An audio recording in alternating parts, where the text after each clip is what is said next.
राधा राधा राधा राधा राधा राधा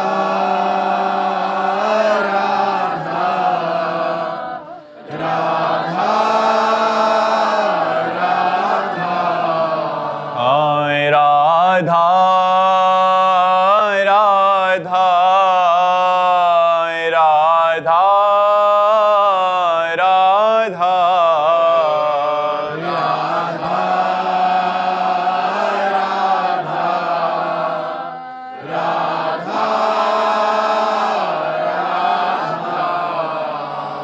हाय राधा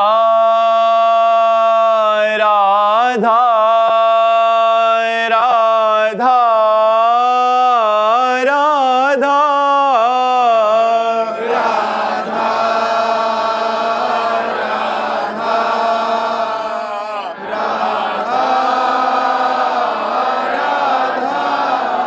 हाय राधा राधा राधा राधा राधा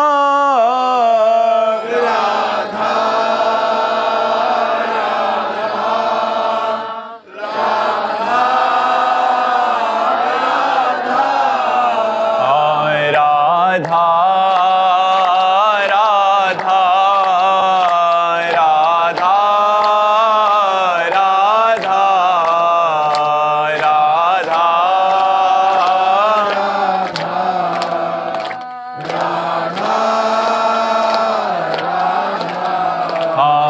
राधा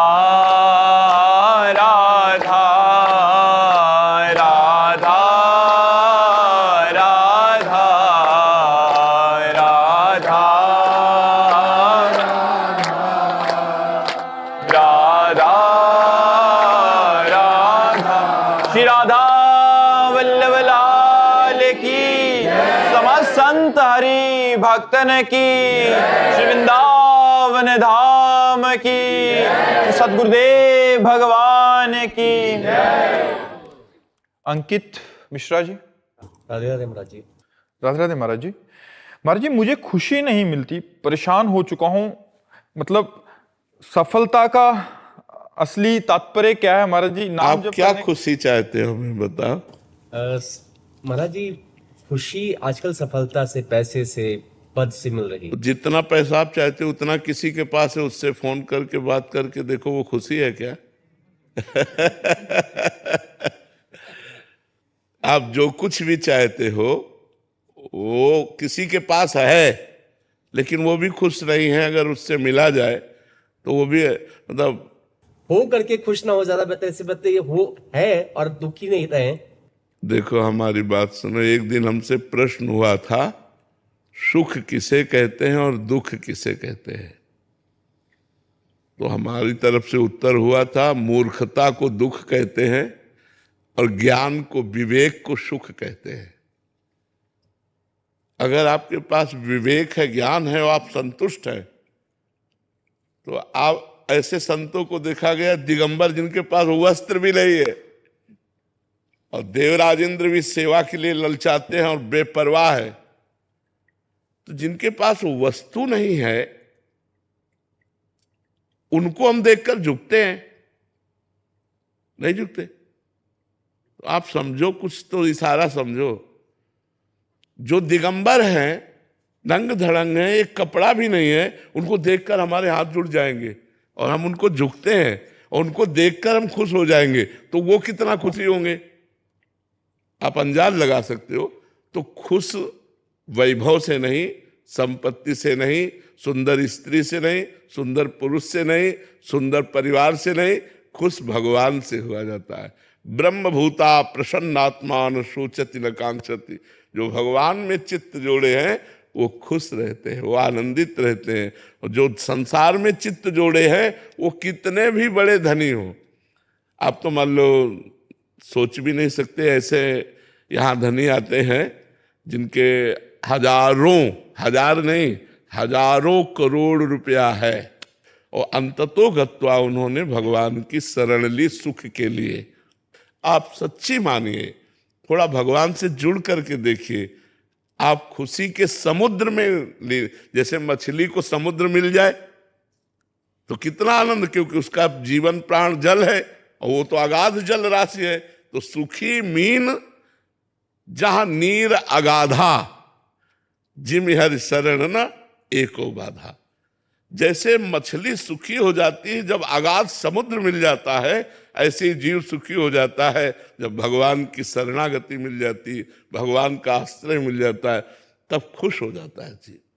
सच्ची खुशी चाहते हो तो काउंटर तो लिए ही हो, खूब राधा राधा राधा राधा नाम जप करो और निगेटिव भावों का एनकाउंटर कर दो।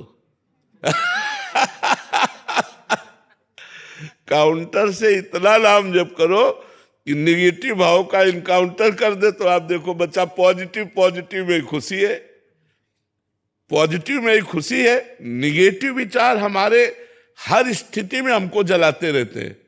आप जितना बढ़िया कपड़ा पहने हो ना, लोग ऐसी आशा रखते हैं, आप इसमें भी खुश नहीं हो। आप सुंदर रूप है, मनुष्य शरीर है, आंख है, कान है, सब काम कर रहे, आप इसमें भी खुश नहीं हो। आपको खाने को मिलता है, खाने के लिए मांगना तो नहीं पड़ता, आप इसमें भी खुश नहीं हो। आपके पास जो भगवान ने दिया है आप उसमें खुश नहीं हो, ये आपका निगेटिव विचार है। आप भगवान से जुड़िए, नाम जप कीजिए, सत्संग कीजिए। हम आपको इशारे से बता रहे हैं कि जिन्होंने भगवान से अपने जीवन को जोड़ा तो शरीर में एक कपड़ा भी नहीं है, लेकिन न पारमेष्ठ्यम न महेंद्रधिष्णम न सार्वभौमम न रसाधिपत्यम न योग सिद्धि रपुनर्भवम वा। वो ब्रह्मा का पद भी नहीं चाहते, इंद्र का पद भी नहीं चाहते, सम्राट पद भी नहीं चाहते, योग की सिद्धियां भी नहीं चाहते, और भगवान के आनंद में मगन रहते, परम खुश, जिनको देखकर खुशी हो जाओ। जब वह संतों के दर्शन किए जाते तो एक अलौकिक आनंद मिलता है और लगता है आज हमारा जीवन सफल हुआ, आज हमें संत दर्शन मिले। एक अलौकिक आनंद मिलता है जो किसी पैसे से या किसी भी भोग से नहीं मिल सकता। उनके दर्शन और संभाषण से, तो सोचिए, जिनके दासों के संभाषण से आपको इतना आनंद मिलता है, उनके स्वामी से संभाषण हो जाएगा तो क्या होगा। अगर भगवान से आपकी बातचीत हो जाए तो नाच पड़ोगी, जैसे मीरा जी नाच कर कहती, पायो जी पायो मैंने राम रतन धन पायो। तो सच्ची खुशी भगवान में है। धीरे धीरे अपने चित्त को भगवान में लगाइए तो आप खुश रहने लगेंगे, आप प्रसन्न रहने लगेंगे। देखो, शरीर रोगी है, कष्ट प्रतिपल है, लेकिन विचार पॉजिटिव है, मन खुश है। तो आपके सामने बैठे, आपके सामने उदाहरण हम है, ये पत्ती वाली सब्जी नहीं खा सकते, ये नहीं कर सकते, ये नहीं कर सकते, कर क्या सकते हो, बस दो चार बातें। कितना निगेटिव है, लेकिन निगेटिव विचार ना होकर हर विचार पॉजिटिव है। कृपा है भगवान की। तो देखो, आपके सामने प्रसन्न होकर के सुबह से दिनचर्या चल रही है, चलती रहेगी दिनचर्या, कोई दुख नहीं, कोई हमें शोक नहीं है कि हमारी किडनी खराब है। अगर हम शोकग्रस्त हो जाएं तो आपसे बात ही कैसे कर पाएंगे। मान लो दोनों किडनी ही, गुर्दे ही खराब हो गए तो मृत्युमय शरीर है, कभी भी मर सकता है। तो हमें तो डिस्टर्ब होना चाहिए, लेकिन हम डिस्टर्ब वाले को सुधार देते हैं। तो क्यों? पॉजिटिव खुशी है हमारे अंदर, एक आनंद है, भगवान से जुड़े होने पर एक सुख है। उसी सुख से हम आप लोगों को सुखी करते हैं, उसी आनंद से हम आप लोगों को भर देना चाहते हैं। उसी आनंद को पाने के लिए कहीं ना कहीं आप खिंचे हुए चले आते हैं।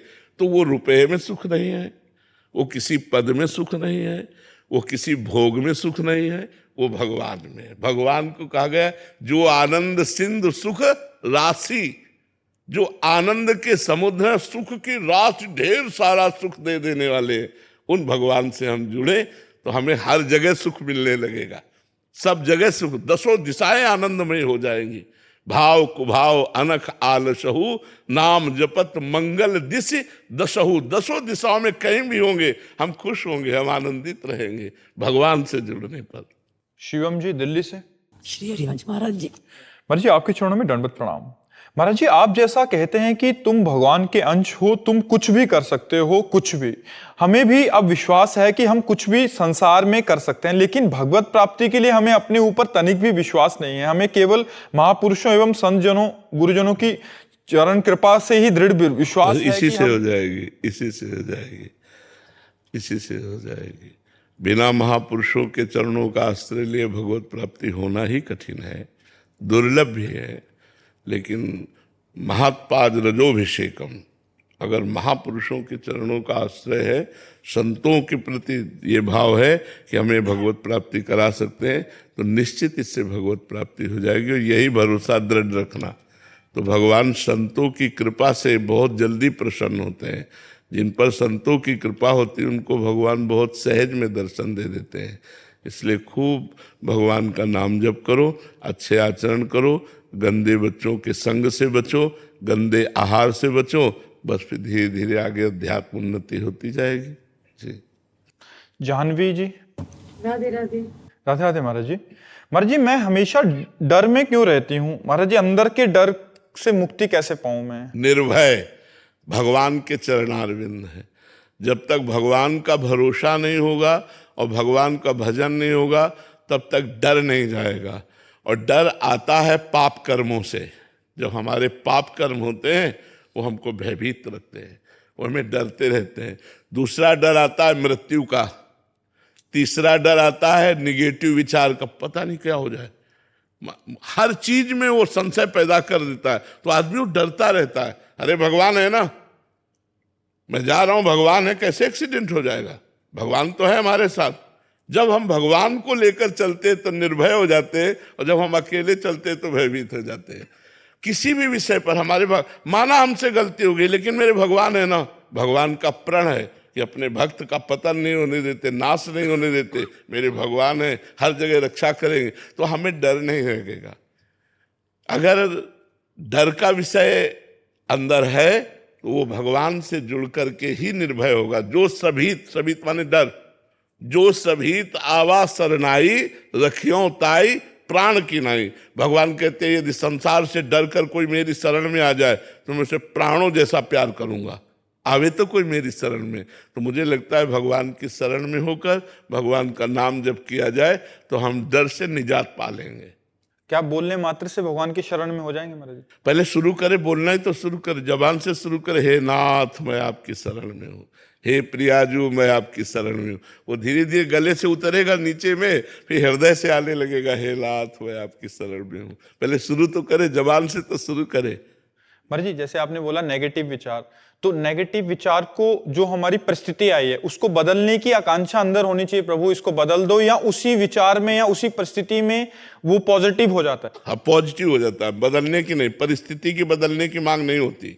जैसे कि ये बीमारी ठीक कर दो प्रभु, ऐसा, तब हम सही हो जाएंगे। जरूरी है कि स्वस्थ होने के बाद हमारा भजन ऐसे चलेगा जैसा आज चलता है। परिस्थिति भजन करवा रही है, हो सकता है परिस्थिति बदल जाए और हमारी दिमाग बदल जाए और हमसे कोई गलत काम हो जाए, तो वो अच्छा है कि ये अच्छा है? हम क्यों मांगे?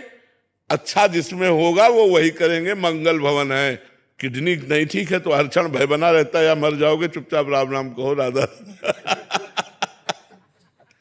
जैसे एक गार्ड रहता है ना पास में होश दिलाने के लिए, तो ये गार्ड है हमारा, ए होश में राधा राधा राधा राधा राधा राधा। तो हमें भगवान ने बहुत अच्छा किया, हम क्यों इससे अच्छा क्यों मांगे? जो अच्छा भगवान ने किया तो इससे अच्छा क्यों मांगे? शरीर स्वस्थ होना अच्छी बात नहीं, मन स्वस्थ होना अच्छी बात है। हमारा मन भगवान स्वस्थ किए, इसलिए हमें कोई परेशानी नहीं। तो हम ये चाहें कि भगवान हमें जो परिस्थिति दे उसमें हमें भोगने का बल दे, उसमें हमारे अच्छे विचार रहें, उसमें हम भगवान को ना भूलें, ये बातें मांगनी चाहिए। परिस्थिति भले ना बदलो, लेकिन हमें सामर्थ्य तो दे दो कि मैं आपके द्वारा दिए हुए दुख को कृपा प्रसाद मानकर सह जाऊं, आपका नाम जपता रहूं और मैं खुश रहूं, इतनी तो कृपा कर दो। चाहे जैसी परिस्थिति हो उसमें खुश है, उसमें आनंदित है। मात्र केवल खुश होने की बात है। जितना आप कुछ कर रहे हो वो खुश होने के लिए कर रहे हो, जितना भी कर रहे हो। अगर जिस स्थिति में हो इसी में खुश हो जाओ, चाहे न चाहे कबो कुछ, अब मुझे कुछ नहीं चाहिए, वो खुशी कैसे मिलेगी? वो भगवान के चरणों से मिलेगी।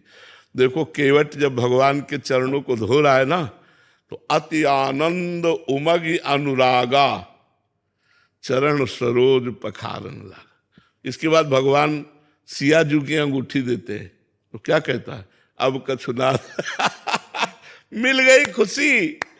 अब ये सोने चांदी की अंगूठी, सिया जी की अंगूठी थी, सीता जी की अंगूठी भगवान राम जी दे रहे हैं, लेकिन कह रहा अब कछुनाथ न चाही मोरे दीन दयाल आज अनुग्रह किया, बहुत काल में कीन मंजूरी। बहुत जन्म हो गए खुशी के लिए कर्म करते करते, आज तक खुशी नहीं हुआ, आज खुशी हुआ, आज कीन सब विधि भल पूरी। आज विधाता ने मुझे खुश कर दिया, क्योंकि आज चरणारविंद आपके पखारने को मिल गए। ये बात समझो, बिना भगवान के चरणों का आश्रय लिए नाम जप किए कोई खुश नहीं रह सकता, आनंदित नहीं रह सकता। इसलिए आनंदित रहने के लिए, निर्भय रहने के लिए, निशोक रहने के लिए, निश्चिंत रहने के लिए भगवान का आश्रय लो और नाम जप करो। और जैसी परिस्थिति है उसी में खुश रख दें भगवान, ये प्रार्थना करो। परिस्थिति बदलने में नहीं, जैसी परिस्थिति उसी में खुश रखें भगवान, जैसी परिस्थिति उसी में खुश रखें, यही बात है। ऋषिका जोशी जी। श्री हरिवंश। श्री हरिवंश गुरुदेव। गुरुदेव, गुरु कृपा का अनुभव कैसे होता है? मंत्र जप से। जो गुरु नाम मंत्र देते हैं, जब उसका जप किया जाता है तो गुरु कृपा का अनुभव होता है। प्रतिपल अनुभव होता है कि हमारे ऊपर गुरुदेव की कितनी कृपा है कि हम जैसे अधम पर उन्होंने अपना जीवन स्वरूप नाम मंत्र दे दिया, जब उससे सुख मिलता है तो रोना आता है, बार बार गुरुदेव के चरणों में वंदना होती कि आपकी बड़ी कृपा हमारे ऊपर है। गुरु कृपा, मैं किसी योग्य नहीं था, लेकिन गुरु कृपा ने मुझे वरण किया, उपासना दी, मंत्र दिया, नाम दिया, बड़ी कृपा, बड़ी कृपा। और हर क्षण वो देखता है गुरु जी ने देखो बचा लिया, गुरु जी ने देखो मुझे संभाल लिया, तो वो गुरु कृपा का अनुभव करते हुए गुरु कृपा में डूब जाता है। और गुरु कृपा ही मोक्ष है, गुरु कृपा ही मोक्ष है। ध्यान मूलम गुरु मूर्ति, पूजा मूलम गुरु पदम, मंत्र मूलम गुरु वाक्य, मोक्ष मूलम गुरु कृपा। मोक्ष का मूल क्या है? गुरु कृपा। गुरु कृपा कर दिए तो मोक्ष भी हो गया। मृत्युंजय मिश्र जी, मुंबई।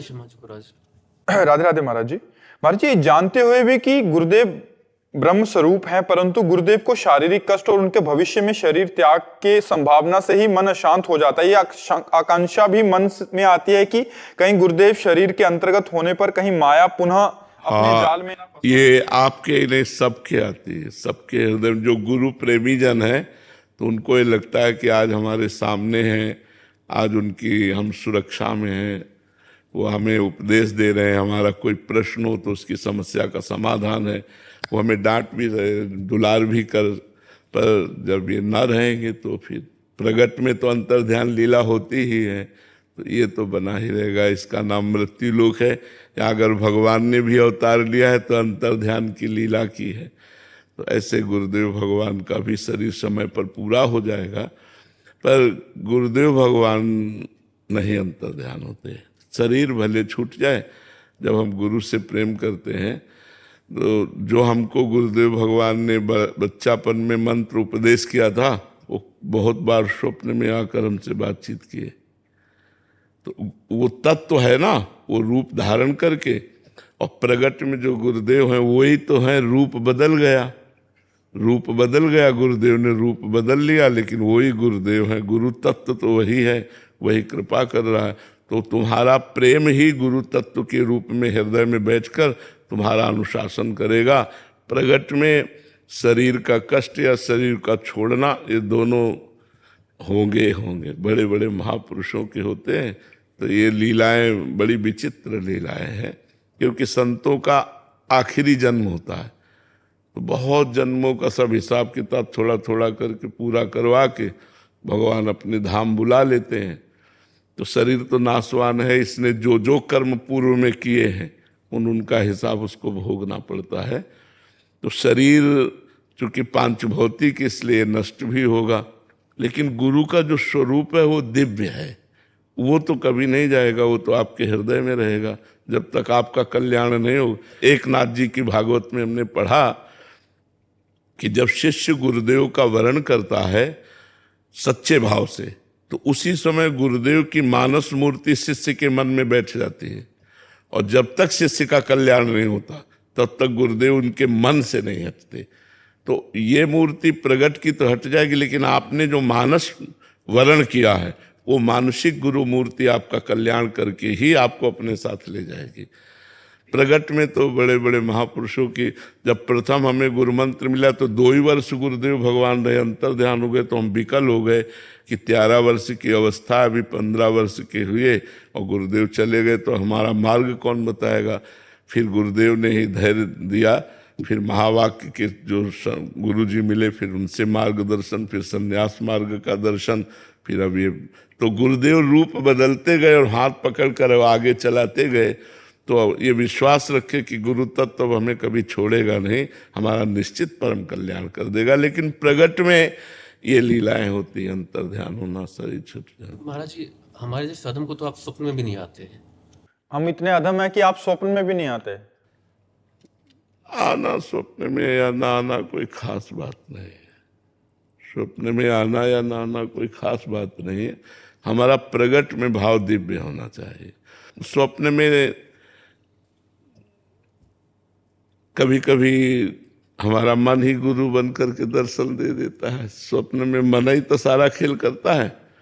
तो हमारा प्रगट में भाव दृढ़ होना चाहिए, और वो स्वप्न में आवे तो उनकी मौज, ना आवे तो उनकी मौज। हम प्रगट में निष्ठा रखें, प्रगट में निष्ठा रखेंगे तो हमारा काम हो जाएगा। महाराज जी, बड़े पाप हो जाते हैं, एक बार डांट दीजिए सब कर दें। अब ये अपने को सुधारना है कि गलती ना हो। वैसे माया बहुत प्रबल है, पर हम प्रयास करें गलती न हो। गलती हो जाए तो भी हम भगवान से प्रार्थना करें कि हमें ऐसा बल दीजिए, साहस दीजिए कि हमसे गलती ना होने पाए।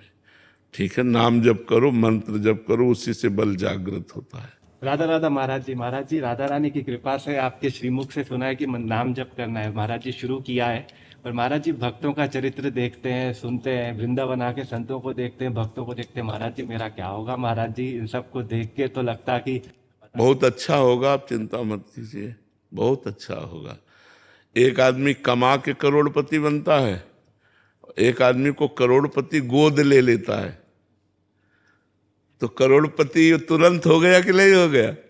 उसने 50 वर्ष में करोड़पति हुआ वो कमा के, और उस एक ने, करोड़पति ने एक गरीब बालक को गोद ले लिया, तो तुरंत करोड़पति हो गया कि नहीं हो गया?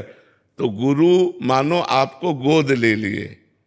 गुरु का मतलब है मानो आपको गोद ले, गोद नामे में गुरु अपनी सारी संपत्ति अपने शिष्यों को बांट देते हैं, अपनी भजन रूपी संपत्ति।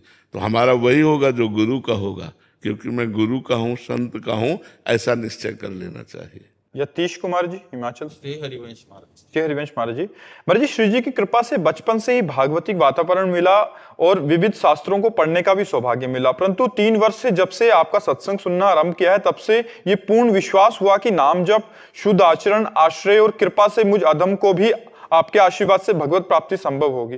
अतः गुरुदेव, सर्वम कृष्णमयम जगत, इस भाव को हमेशा के लिए सर्वत्र पुष्ट कैसे किया जाए महाराज जी? अपने बार बार अभ्यास योग युक्त है ना। जैसे आपसे हमारी कोई बात हो गई, प्रिय अप्रिय, और वर्तमान में कृष्ण भाव नहीं रहा, फिर एकांत में अरे यार भगवान ही तो है, उसके भी हृदय में तो भगवान, हे भगवान प्रणाम, आप क्षमा करो। कभी हम प्रारंभ में कि देखो भगवान हमसे इस रूप में मिलने आए, भूल गए, तो मध्य में भी भूल गए, जब वो चला गया तब याद किया यार उसमें भी तो भगवान है। बार बार हम अभ्यास करें। जैसे प्रारंभ में था, चिड़ियों को देखा यार भगवान चिड़िया बने हुए है, सब रूपों में भगवान है। कुत्ते को देखा भगवान कुत्ता बने हुए हैं, चींटी को देखा इसमें भी भगवान है, यार भगवान सब में। तो साधक को पहले रूप दिखाई देता है संसारिक, ये वृक्ष है पर इसमें भगवान है, वो भावना करता है, और जब भावना सिद्ध हो जाती तो वृक्ष नहीं सीधे भगवान दिखाई देते हैं। तो हम पहले भावना करना शुरू करें, अपने परिवार से शुरू करें, माता में भगवान, पिता में भगवान, पुत्र में भगवान, सब में हम भावना करें। वो है तो है ही, केवल कोरी भावना थोड़ी, भगवान तो है ही, भगवान के बिना कोई कण नहीं है जहाँ भगवान न हो, सर्वत्र भगवान है। तो हम भावना करें, ये भगवत भाव है। गुरुदेव, अनुकूलता में तो हो जाता है, जब प्रतिकूलता होती है तो एक क्षण के लिए बाद में कर लो, बाद में कर लो। मान लो आपकी लड़ाई हो गई तो हम बाद में कर लेते हैं कि भगवान ही थे, पर अब बुद्धि काम नहीं की, लड़ाई हो गई। क्या भगवान से लड़ाई नहीं होती क्या? देखो भीष्म जी महाभागवत हैं और भगवान विपक्ष में है, पांडवों के पक्ष में, तो भगवान के भी तीर मारते हैं। हमें तो भावना करना है, उनके तो साक्षात इष्ट सामने लड़ रहे हैं, तो विपक्ष में है, रोल दिया है युद्ध करने का, तो उनके भी बाण मारते हैं, भगवान के भी। तो अगर हमें जरूरत पड़ी स्वांग करने में, तो मान लो आपसे हमारी लड़ाई हो गई, पिटाई हो गई, तो बाद में हम सोचेंगे कि ये सब हुआ जरूर है, लेकिन उनमें मेरे भगवान विराजमान है।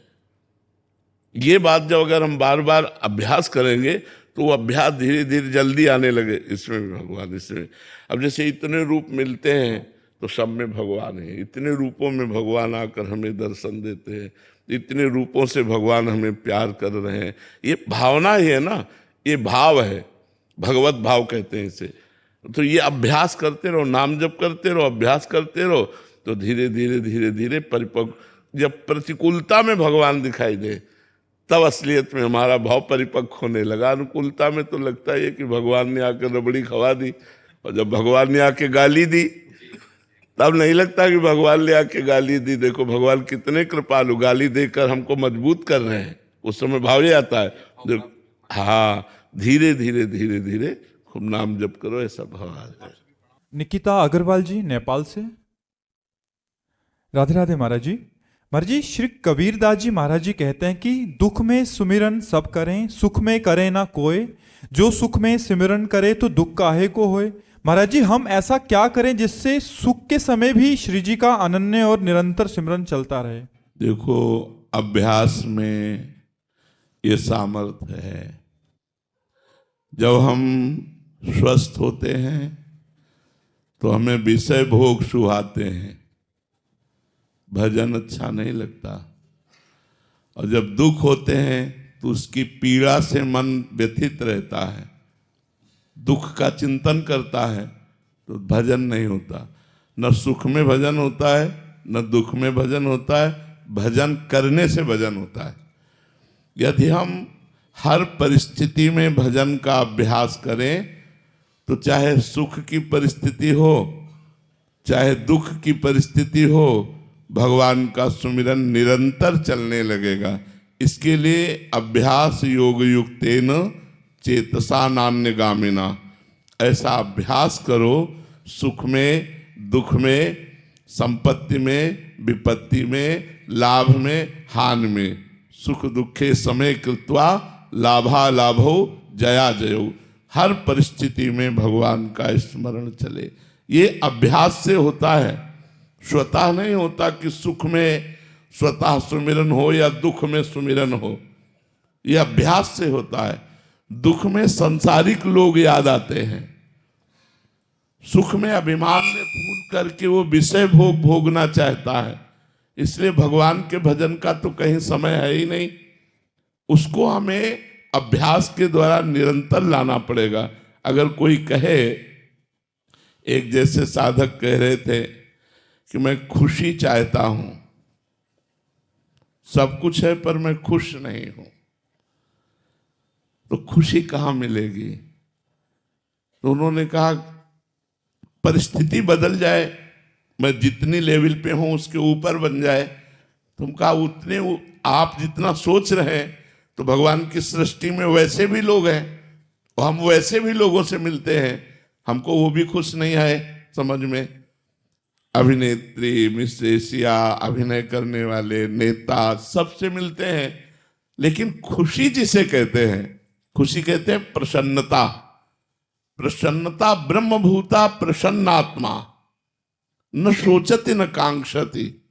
जो भगवान से जुड़ा हुआ है, जो भगवान का कृपा प्रसाद प्राप्त कर रहा है, वही खुश हो सकता है, वही प्रसन्न हो सकता है। भगवान से विमुख होने पर अरबों रुपया, सुंदरी स्त्री, हर प्रकार की भोग सामग्री, मान प्रतिष्ठा, ये आपको खुश नहीं कर सकती, ये आपको सुखी नहीं कर सकती। चाहे जितना वैभव कमा लो, आप चिंता, शोक, भय, इससे ग्रस्त रहेंगे।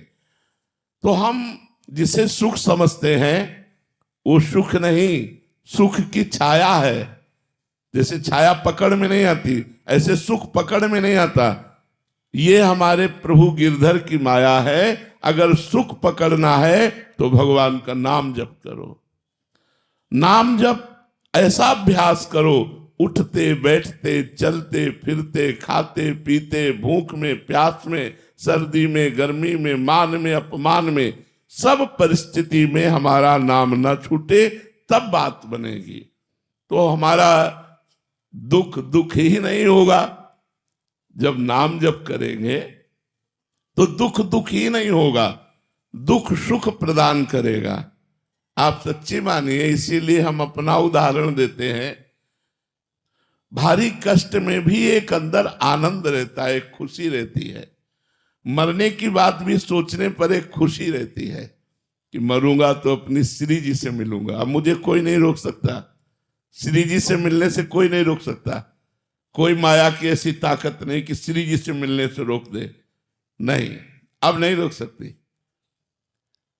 इस बात की खुशी है, मरने से सब जग डरा मेरो मन आनंद, कब मरियो कब भेटियो पूरन परमानंद। कब मैं अपने परमात्मा से मिलूं, कब मैं अपनी श्री जी से मिलूं, शरीर छूटे और उनकी नित्य सेवा में जाऊं। और शरीर है तो उनकी सेवा में लगा हूं। ये कैसे संभव हो सकता है कि जिसके शरीर की अस्वस्थता हो और उसका दिमाग उत्तर दे रहा हो? दिमाग तो निगेटिव डिप्रेशन में चला जाएगा। ये तभी हो सकता है जब खुश दिमाग हो, मन प्रसन्न हो। ऐसा कैसे हो सकता है जिसका शरीर पीड़ा युक्त हो और मन प्रसन्न हो? ये भगवान की सामर्थ्य से। इसलिए हम आप सबसे प्रार्थना करते हैं कि अगर आप चिंता, शोक, भय और दुख से पूर्ण रूप से बचना चाहते हो तो राधा राधा रटो। चाहे सुख में हो तो राधा बोलो, दुख में हो तो राधा बोलो। हम वृंदावन वासी राधा उपासी राधा राधा बोलते हैं। यदि आपका मन हो तो राम राम बोलो, कृष्ण कृष्ण बोलो, शिव शिव बोलो, राम कृष्ण हरि, जो नाम प्रिय हो सो बोलो। पर हम तो वृंदावन वासी, इसीलिए राधा उपासी होने के कारण हम तो यही कहते हैं कि राधा राधा रटो, तुम्हारा सर्व मंगल होगा। जहां राधा नाम वहां कोई बाधा नहीं है, आनंद ही आनंद रहता है। तो दुख की परिस्थिति भी हमें दुखी नहीं कर पाती। तो जब तक भगवान से नहीं जुड़ोगे तब तक निर्भय नहीं रहोगे, निश्चिंत नहीं रहोगे, निशोक नहीं रहोगे, खुश नहीं रहोगे। देखो, एक दिगंबर महात्मा जिसके शरीर में लंगोटी भी नहीं है, वो परमानंद में खुश में रहता है। वो नहीं चाहता पारमेष्टम न महेंद्र धिष्णम न सार्वभौमम न रसाधिपत्यम न योग सिद्धि अपनर्भवम वा। वो ब्रह्मा का पद भी नहीं चाहता, देवराजेंद्र का पद नहीं चाहता, सार्वभौम पद नहीं चाहता, योग की सिद्धि नहीं चाहता। क्यों? क्योंकि वो भगवान में मस्त है।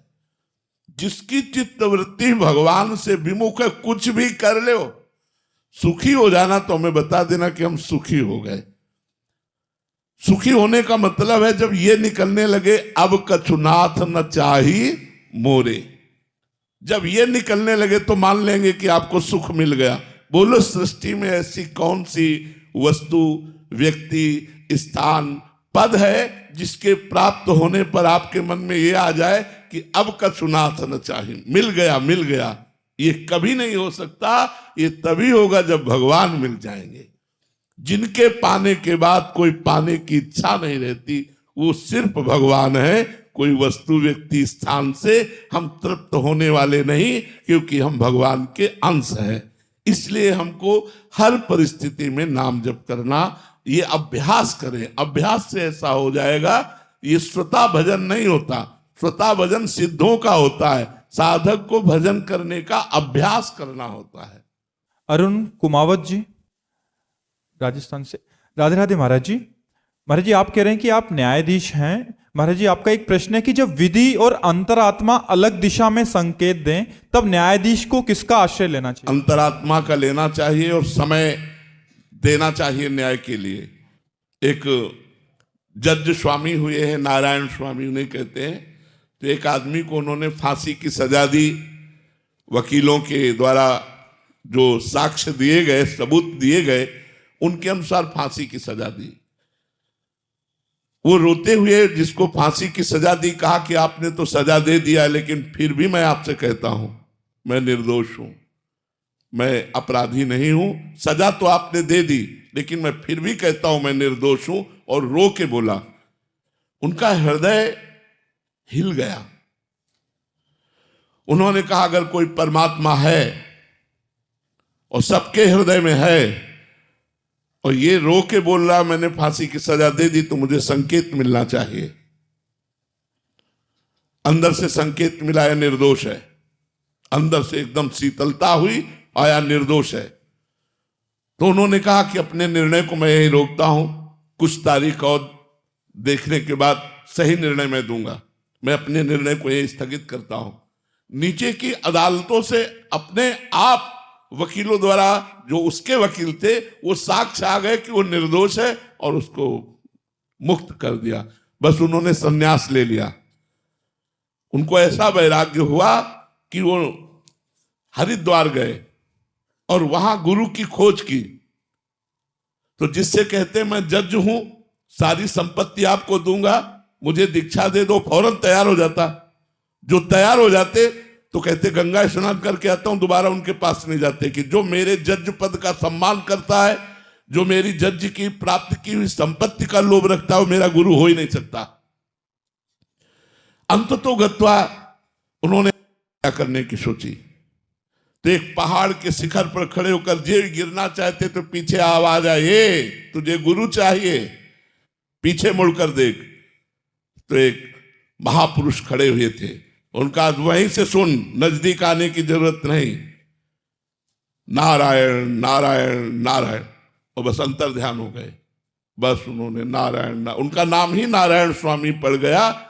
इतना नाम जब करते थे कि भाई जी हनुमान प्रसाद पोद्दार जो राधा बाबा, इनको ऐसे नली लगाई अपने यहां और कान में लगाई तो सुनाई दे रहा था नारायण नारायण नारायण नारायण। हर नस नाड़ी से नारायण नारायण। ये कोई आश्चर्य की बात नहीं है। तो जो हम पद में है, तो सबसे पहली बात हमें अपनी आत्मा की बात देखनी चाहिए। साक्ष्य गलत भी हो सकते हैं, आपको वकील साक्ष्य गलत भी दे सकते हैं।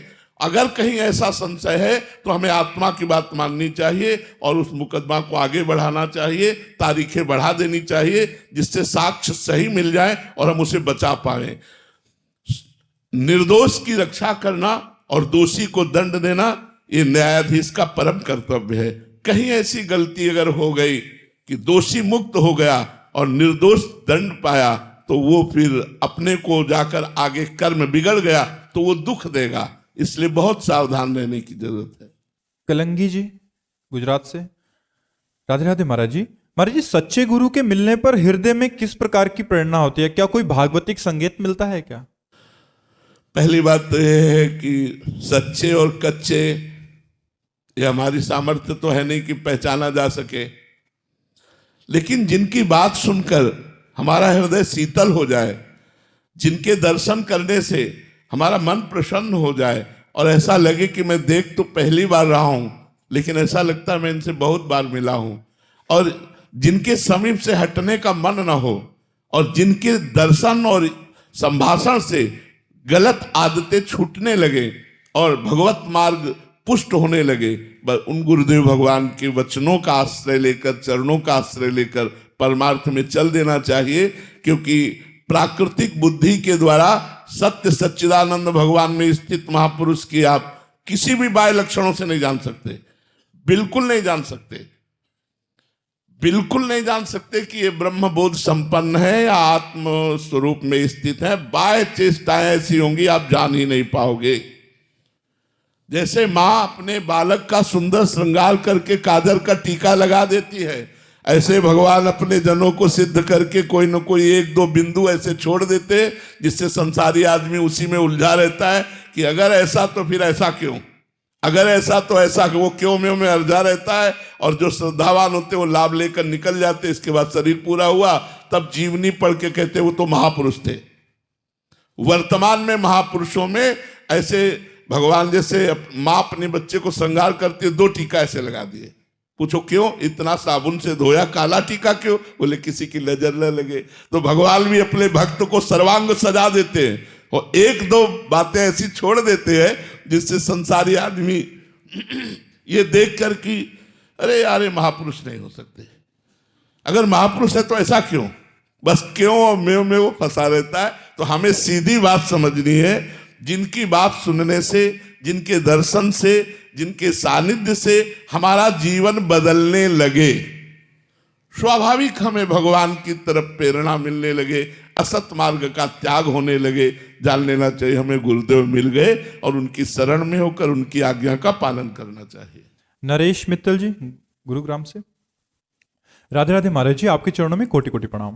महाराज जी, इस अस्तित्व में जो कुछ भी विद्यमान है वह सब उस परमेश्वर की संरचना है और वही इसके एकमात्र। एक चीज और देखना है, परम परमेश्वर की संरचना नहीं है, परम परमेश्वर ही स्वयं बना हुआ है।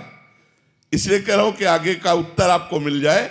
भगवान अपने आप से अपने आप का सृजन करते हैं, अपने आप से अपने आप का पालन करते हैं, अपने आप से अपने आप का संहार करते हैं। वो रचना नहीं करते, वो अपने आप को इतने रूपों में विभाजित करते हैं। वेद कहता है एकोहम बहुश्यामा। जी आगे।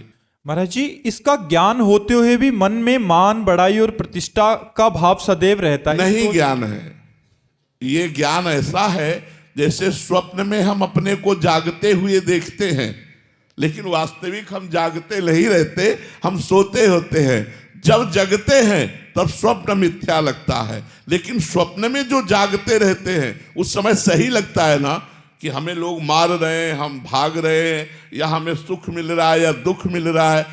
वो तब जगे, वो सब व्यर्थ चला गया, और जब जगे तब वो व्यर्थ चला गया। तो हम अभी जगे नहीं, अभी मोह निशा सब सोवनिहारा देखे स्वप्न अनेक, अभी स्वप्न में ही हम हैं। जब जगेंगे तो अनेक नानात्व का नाश हो जाएगा, एक ही रह जाएगा। एक ही परम पुरुष है। जैसे 1000 घड़े या 1 करोड़ घड़े में एक सूर्य के 1 करोड़ प्रतिबिंब दिखाई दे रहे हैं, लेकिन घड़े ना होने पर सूर्य एक है और घड़े होने पर भी वो एक है। ऐसे ही अनंत रूपों में एक ही आत्मा है, एक ही परमात्मा है, दूसरा कोई है नहीं। ये जब हम वास्तविक जान लेंगे तो हम भी परमात्मा स्वरूप हो जाएंगे। ब्रह्मविद ब्रह्म ही भवति। तब ये मान अपमान नहीं रहेगा, क्योंकि मान अपमान द्वैत में होता है। दूसरे से सम्मान चाहते हैं ना, और दूसरे से अपमान होता है। अपने हाथ से अपने थप्पड़ लग गया, अपमान हुआ क्या? अपनी दांत से अपनी जबान कट गई, हम किसी को गाली देंगे क्या? नहीं। ऐसे ही एक आदमी चंदन लगावे और एक आदमी थप्पड़ मारे, दोनों के प्रति समान भाव हो, वो महात्मा समता को प्राप्त हो चुका। असल में उसने जाना है। अभी हम केवल स्वाप्निक ज्ञान में हैं, असलियत में ज्ञान नहीं, क्योंकि मानापमान का बोध हो रहा है, इसलिए अभी असली ज्ञान नहीं है। असली ज्ञान में मानापमानास तुल्यो तुल्य निंदात्म संस्तुति, मान अपमान में, निंदा स्तुति में हमारा समान भाव होगा, तब हम वास्तवता जान पाए कि हमारे प्रभु ही है। इस रूप में हमारे प्रभु आए, सम्मान किया, और इस रूप में हमारे प्रभु आए, अपमान किया। दोनों में प्रभु देखने के कारण न सुख न दुख। रघुनंदनी सिंह जी जम्मू से। राधे राधे महाराज जी, आपके चरणों में कोटि कोटि प्रणाम। महाराज जी, जीवन में ऐसी बहुत सी परिस्थितियां आती हैं जिनमें हम अपने जीवन से जुड़े कुछ जरूरी निर्णय लेते समय जरूरत से ज्यादा विश्लेषण करते हैं, लेकिन किसी निष्कर्ष पर नहीं पहुंच सकते क्योंकि हमारा मन विचलित होता है। तब महाराज जी, क्या सब कुछ भगवान पर छोड़ देना सही निर्णय है, या फिर ऐसा करना? वैसे देखो, देवराज इंद्र हैं, लेकिन विशेष सलाह के लिए बृहस्पति भगवान गुरु रूप में विराजमान है।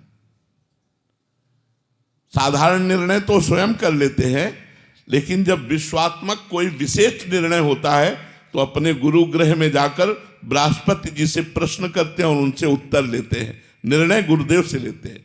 चक्रवर्ती सम्राट महाराज दशरथ, कोई भी विशेष कार्य होता है तो वशिष्ठ भगवान से, गुरुदेव वशिष्ठ हैं, उनसे निर्णय लेते हैं। परम ज्ञानी जनक जी, कोई विशेष सलाह लेनी होती है तो सदानंद जी विराजमान गुरु पद में विराजमान है, उनसे लेते हैं, जो राजकुल के पुरोहित होते। ऐसे ही हमें चाहिए किसी संत से जुड़ना। हम अपनी आत्मा की आवाज को नहीं सुन सकते जब तक हमारा पवित्र मन नहीं होगा। हम मन की आवाज को ही आत्मा की आवाज मान सकते हैं। आत्मा की आवाज होती है, जैसे हम गलत करने जाते हैं अंदर से एक स्फुरणा होती है, ये गलत है, लेकिन हम नहीं मानते, हमारा मन जबरदस्ती करवा देता है। तो मन इतना अपवित्र है कि वो आत्मा की आज्ञा या आवाज का पालन नहीं करने देता। तो हमें चाहिए, हमारे जीवन में एक संत होना चाहिए। जैसे हमारे जीवन में सब आवश्यकताएं हैं, ऐसे हमारे जीवन में एक संत की आवश्यकता है। जिसके जीवन में संत है उसका जीवन संशय पूर्ण नहीं रह सकता। निश्चित वो भगवान के मार्ग का पथिक बनेगा और भगवान की प्राप्ति होगी।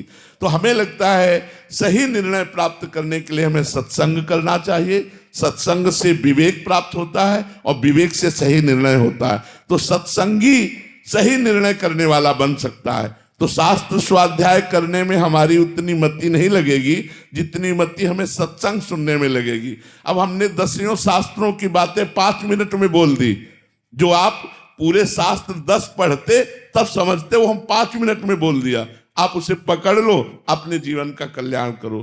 तो जहां आपको संशय हो उसकी निवृत्ति के लिए किसी संत के सामने अपनी बात पेश करनी चाहिए और उनकी आज्ञा से फिर करना चाहिए। आज्ञा मांग करके बड़े बड़े नरपति जन गुरुजनों की आज्ञा मांग करके ही कार्य करते थे। इसीलिए ऊपर त्रिभुवनपति इंद्र से लेकर नीचे तक गुरु विराजमान रहते थे। तो हमें लगता है हर एक व्यक्ति को गुरुदेव का आश्रय लेना चाहिए और अपने जीवन की संशयपूर्ण वृत्तियों का निर्णय उनके चरणों में रख करके सुलझाना चाहिए। महाराज जी, क्या कोई और भी उपाय है? क्योंकि जैसे आप ही गुरुजन हैं, आप विरक्त वेश में हैं और आपसे मिलना सहज नहीं है, तो कोई ऐसा उपाय है कि जिससे घर गृहस्थी वाले की बहुत सारे निर्णय होते हैं ऐसे, उसमें अपनी अंतरात्मा से ही वो, अगर हमें लगता है एकांतिक सुनो तो घर बैठे उत्तर मिल जाएगा, नहीं मिल जाएगा।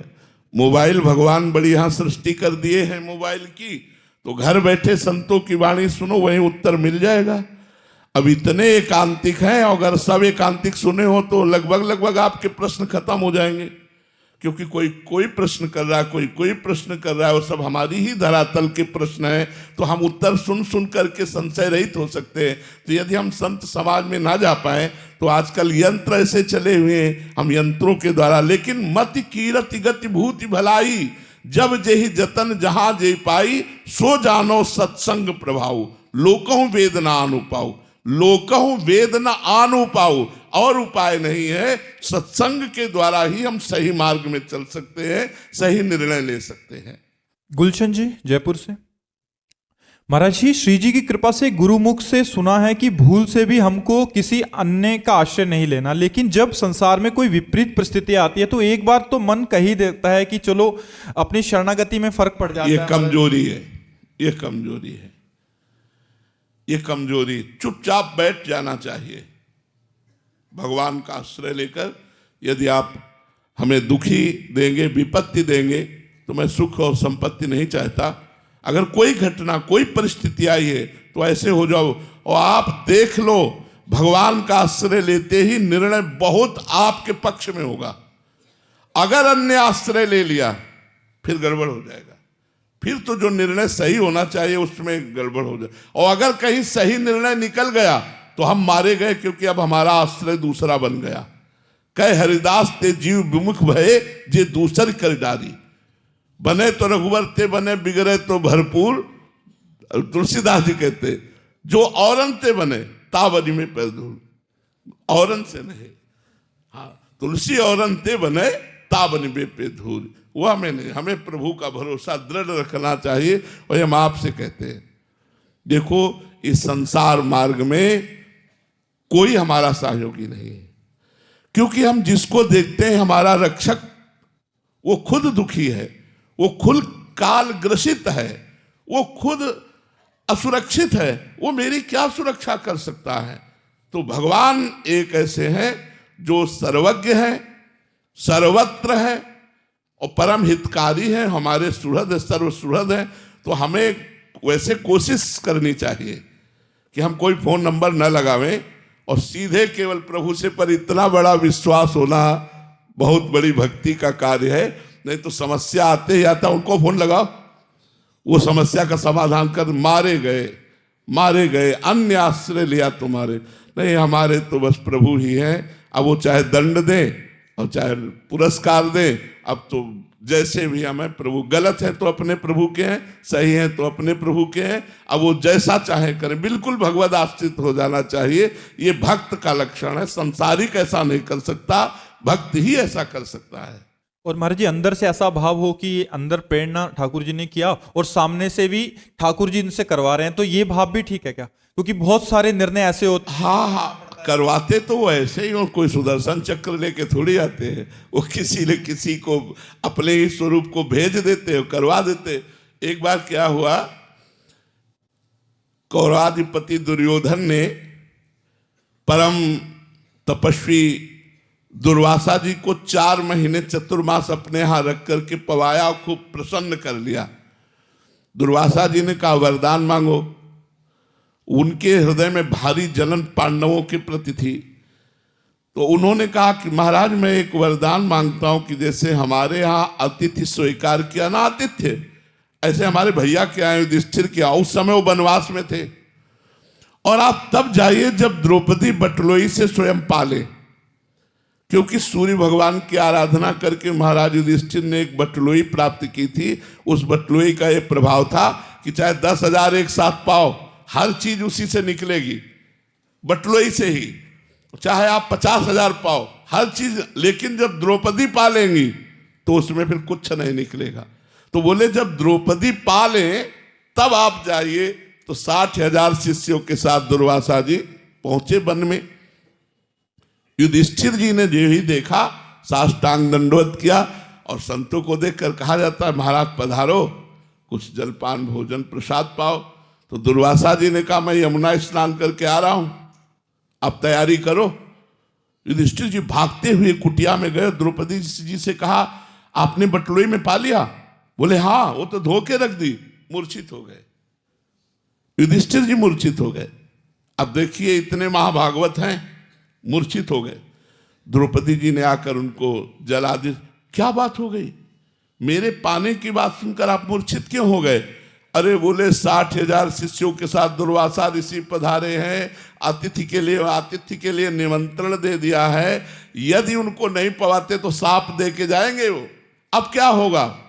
तो द्रौपदी जी ने कहा तुम्हें सूर्य प्रदत्त बटलोई पर विश्वास है, श्री कृष्ण पर नहीं। ये खास बात पकड़िए। द्रौपदी जी का चीरहरण हो चुका था, उस समय उन्होंने देख लिया था, इसलिए पूर्ण विश्वास श्री कृष्ण पर हो गया था। उन्होंने कहा तुम्हें एक बटलोई पर विश्वास है सूर्य प्रदत्त, लेकिन भगवान श्री कृष्ण पर विश्वास नहीं, आप प्रसन्न रहिए। और कहा हे कृष्ण। देखा सामने से पीतांबर फहराते हुए आए। कहा द्रौपदी बहुत भूख लगी है। बोले समस्या पे समस्या, समस्या तो इसी बात की है 60,000 शिष्यों के साथ दुर्वासा ऋषि आए, हमने बटलोई में पा लिया। तो भगवान ने कहा बटलोई लाओ, और उससे एक शीत चिपका हुआ निकला साग का, और जे ही मुख में डाला पूरा विश्व तृप्त हो गया। अब यहां विचार करो करतुम अकर्तुम अन्यथा करतुम भगवान की सामर्थ्य पर, कि एक पवित्र नारी के द्वारा मांजे हुए बर्तन में जूठन कैसे लगी रह सकती है। दूसरी बात कि वरदान था सूर्य का कि द्रौपदी के पाने के बाद कुछ नहीं बचेगा, फिर बचा कैसे रहा? जे ही भगवान ने पाया सबके पेट फूल गए। 59,000 शिष्यों दुर्वासा भीमसेन से कहा जाओ लिवा के लाओ। बोले महाराज चलो, पंगत के लिए सब तैयार है। शाहदेव जी भी साथ थे। दुर्वासा जी ने कहा भाई हमारे शिष्यों से, तो शिष्यों ने भी महाराज जी और आज्ञा पालन करने के लिए तत्पर हूं, पाने की इच्छा नहीं। तो उन्होंने कहा हमसे वरदान ले लो। ये पूज्य मथुरा दास जी के मुख से सुनी बात, महाभारत में उसे दूसरी तरह थोड़ा यहां लिखा हुआ है। बोले हमसे वरदान ले लो लेकिन भोजन की बात मत करो। तो उन्होंने कहा जिसने आपको जिस भावना से भेजा है वो उसी भाव को प्राप्त हो जाए। अर्थात दुर्योधन ने पांडवों के नाश के लिए भेजा था, तो कहा जिसने जिस भावना से भेजा है उसी भाव को प्राप्त हो जाए। तो दुर्वासा जी ने कहा तथास्तु।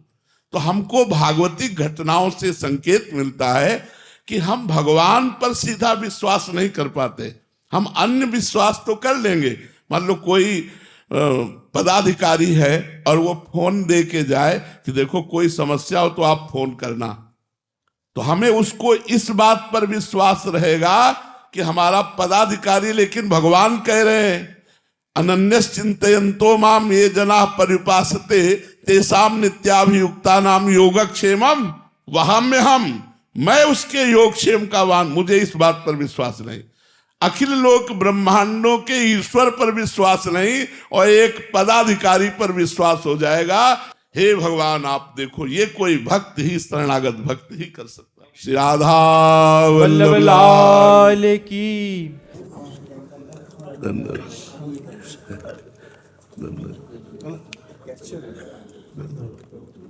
पूज्य सरकार, पिछले वर्ष भी आपके दर्शन किए थे, उस वर्ष भी बड़ी इच्छा थी तो बहुत कृपा, कुर्सी में बैठ जा रहे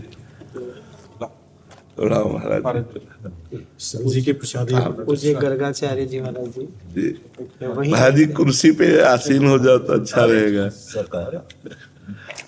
शीतकालीन समय में ही इधर आ जाते हैं अयोध्या में, यहाँ कुछ दिन चित्रकूट रहे, बाप जी के दर्शन और पूज्य गीता मनीषी महाराज जी के दर्शन कर बहुत कृपा करी, बहुत सौभाग्य।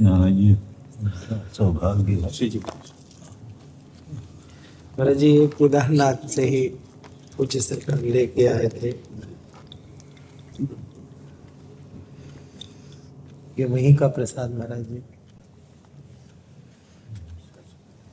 आप विराजो महाराज जी, आराम से विराजो। महाराज जी कह रहे हैं कुछ आप कह दें उनको, कुछ जीवन के। अब आपको अब क्या कह दे, बस इतनी बात है, हम जिनके हैं उनका स्मरण बना रहे बस। वैसे महाराज जी आज यही तो नीति है सरकार, यही नहीं। कल एक महाराज जी चर्चा आप जिसे कह रहे थे कि जब भगवान सर्वस्वरूपम बभौ, ऐसा भागवत में भी है, तो सुख भी वही है, दुख भी वही है, और यत्र सर्गम शाते सर्ग भी वही है, सत्व रजस तमस भी वही है। तो वो दुखाभिभूत जो चित्त है उसमें भगवान की अनुभूति कैसे हो, उस दुख को भी भगवान। एक चीज है, ये पहले स्वीकार करना है कि सृजन का खेल, नटवर, नट जो है वो जब खेल दिखाता है तो अपने अंगों को काटते हुए दिखाता है, अपने जनों के काटते हुए दिखाता है, और हम दुखी नहीं होते। क्यों नहीं दुखी होते? क्योंकि हम जानते हैं खेल है, सत्य नहीं है।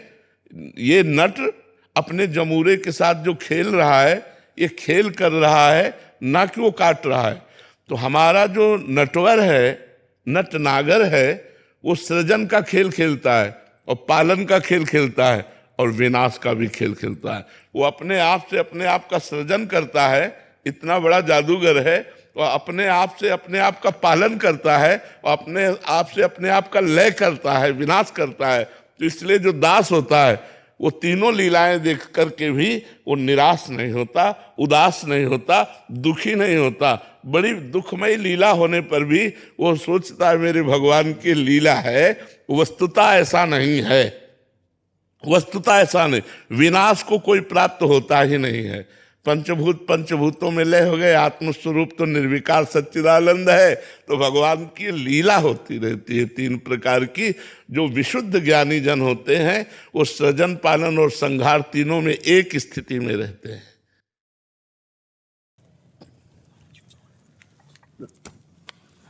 आओ हरदी, आप विराजिए, विराजिए, आप विराजिए, आप विराजिए। बहुत कृपा करी। मैंने आपके दर्शन की इच्छा थी। उसके क्या विराजे तो बैठे कुर्सी। हाँ,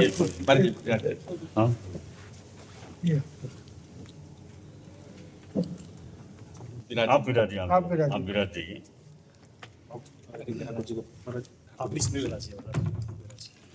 आपने एक पीढ़ी को चेंज किया है, बहुत बड़ा काम कर रहे हैं आप। वर्तमान पीढ़ी जो आस्था डगमगा रही थी कुछ समय पहले सनातन में, अपने धर्म में, आपने पूरी पीढ़ी को एक धर्म की ओर जोड़ दिया है। सबसे बड़ा काम है।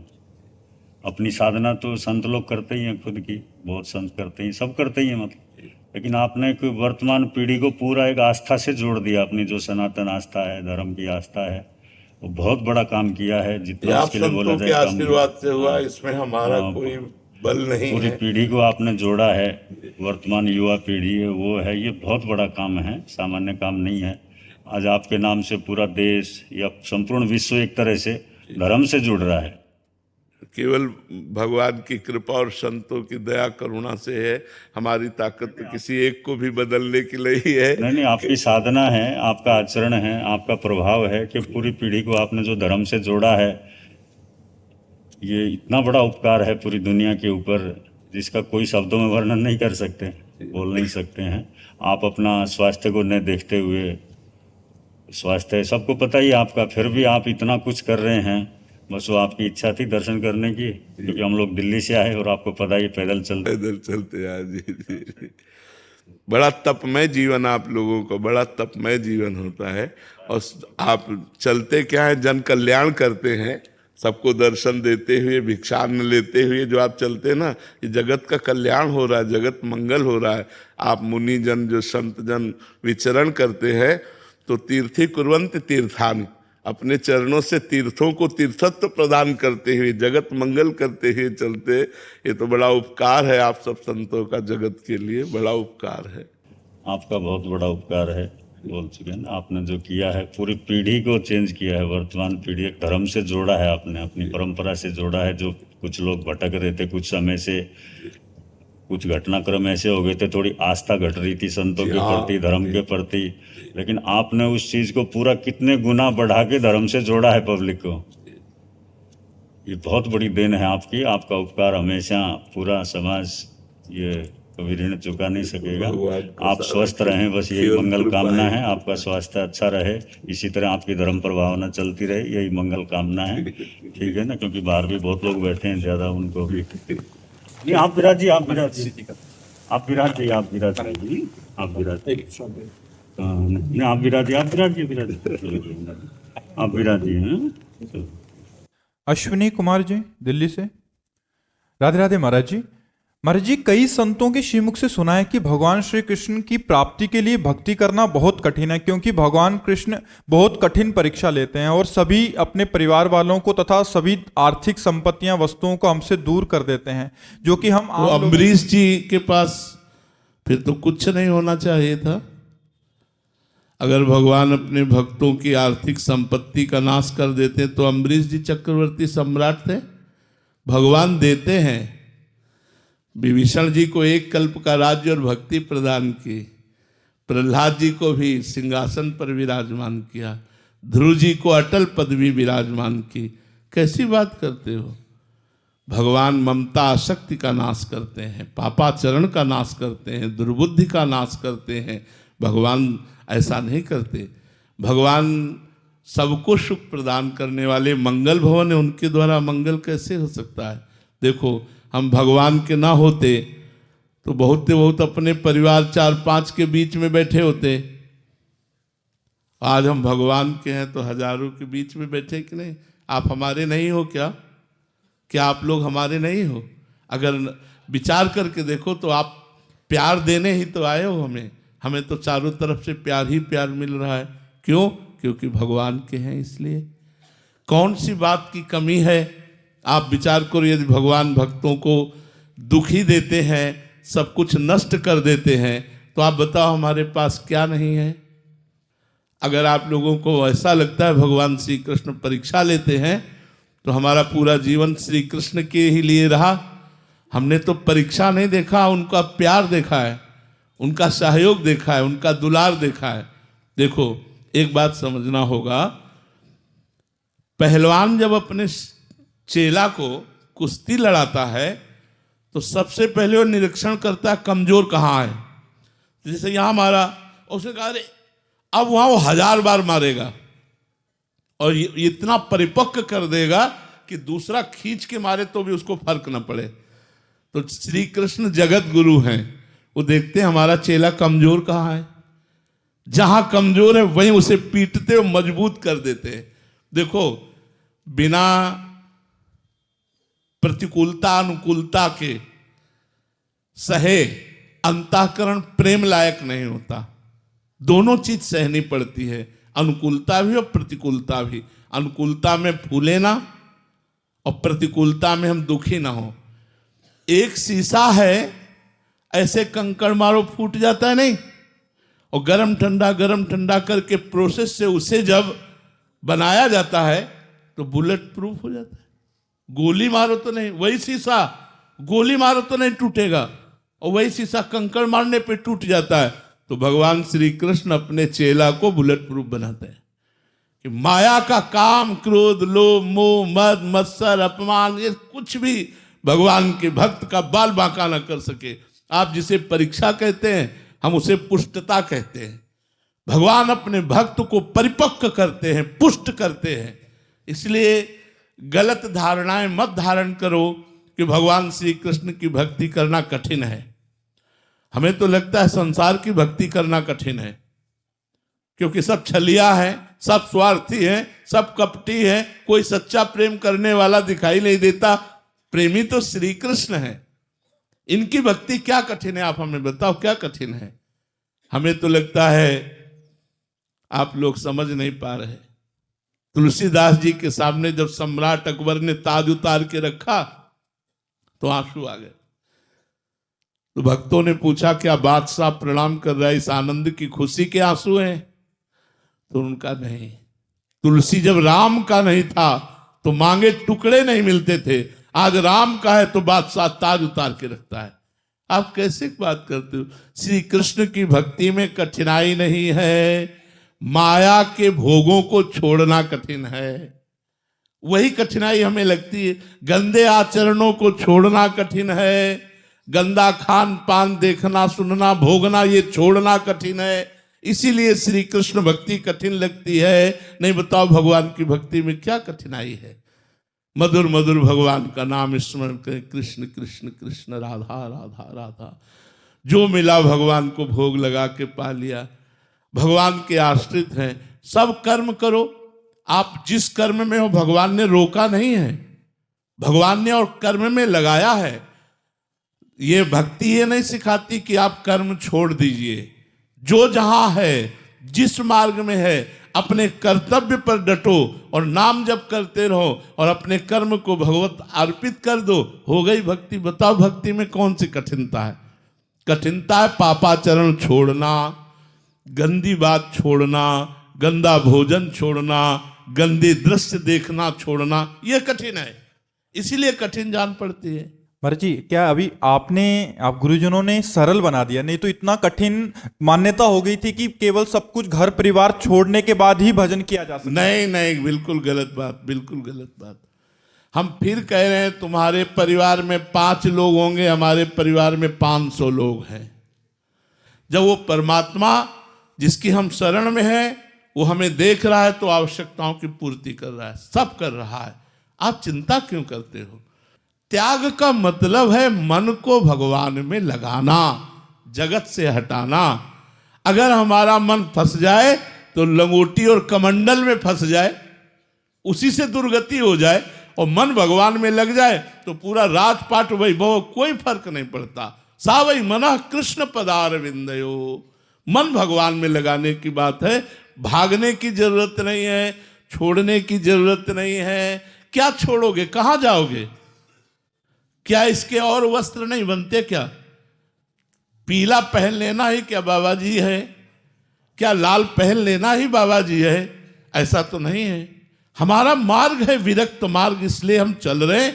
बकाया भगवान का चिंतन करना ही सबसे श्रेष्ठ बात है। भगवान के लिए कर्म करना ही श्रेष्ठ बात है, चाहे वो गृहस्थ हो चाहे विरक्त हो। अगर विरक्त होकर भगवान का भजन नहीं करता, भगवान का चिंतन नहीं करता, अपने कर्तव्य का पालन नहीं करता तो नरक जाएगा। ये थोड़ी कि विरक्त हो तो तुम्हारे लिए विमान आएगा। हरे शिष्य धन शोक न हरे, सो गुरु घोर नरक मा परे। लो, सो गुरु घोर नरक मा परे। बात यहां भगवान से चित्त जोड़ने की है। कहते फिर आप बाबा जी क्यों हो गए? हमारे कपारे में लिखा था, हमारे भाग्य में लिखा था तुम्हें बाबा जी बनकर जिंदगी गुजारनी है। नहीं, भगवान की प्राप्ति के लिए हृदय का समर्पण चाहिए, भजन चाहिए, ममता आसक्ति समेट कर भगवान में लगा दो, ये चाहिए। ये सब बाहरी बातों पर ध्यान मत दो। अगर बाहरी ध्यान दो तो हमें बताओ कौन सी ऐसी गुफा है जो माया रहित है कि वहां पहुंच जाओ, माया नहीं। तो इसलिए भजन करो, भागने की जरूरत नहीं है, उद्देश्य परिवर्तन की जरूरत है, देश परिवर्तन या कर्तव्य परिवर्तन की जरूरत नहीं है।